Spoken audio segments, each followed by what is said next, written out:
வணக்கம். ஆகாஷ்வாணி புதுச்சேரி செய்திச் சுருக்கம் வாசிப்பவர் தெரேசா ஆரோக்கியதாஸ். மிலாது நபி பண்டிகையை முன்னிட்டு குடியரசுத் தலைவர் திருமதி திரௌபதி முர்மு நாட்டு மக்களுக்கும் குறிப்பாக இஸ்லாமிய சமூகத்தினருக்கும் தனது வாழ்த்துக்களை தெரிவித்துள்ளார். நபிகள் நாயகத்தின் போதனைகளை நினைவு கூறும் நன்னாளாக இப்பண்டிகை திகழ்வதாக சமூக ஊடக பதிவு ஒன்றில் குறிப்பிட்டுள்ளார்.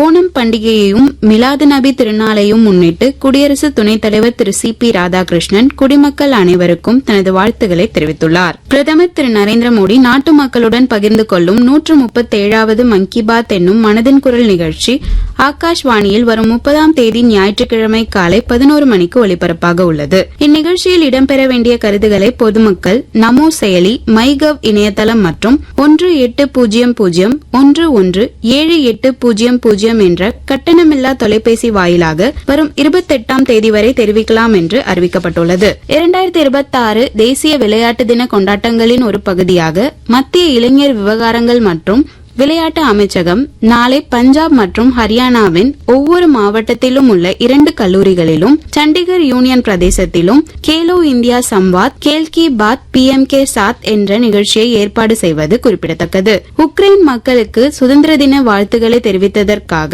இந்தியாவிற்கும் குடியரசுத் தலைவர் திருமதி திரௌபதி முர்முவிற்கும் உக்ரைன் அதிபர் திரு விளாடிமிர் ஜெலன்ஸ்கி நன்றி தெரிவித்துள்ளார். ஜெர்மனியின் வின்சென்ட் கீமரை 19-9 என்ற கணக்கில் வீழ்த்தி கிராண்ட் செஸ் டூர் தொடரின் இறுதி சுற்றுக்கு இந்திய கிராண்ட் மாஸ்டர் ஆர் பிரக்யானந்தா முன்னேறியுள்ளார். இத்துடன் இந்த செய்திச் சுருக்கம் நிறைவு பெறுகிறது.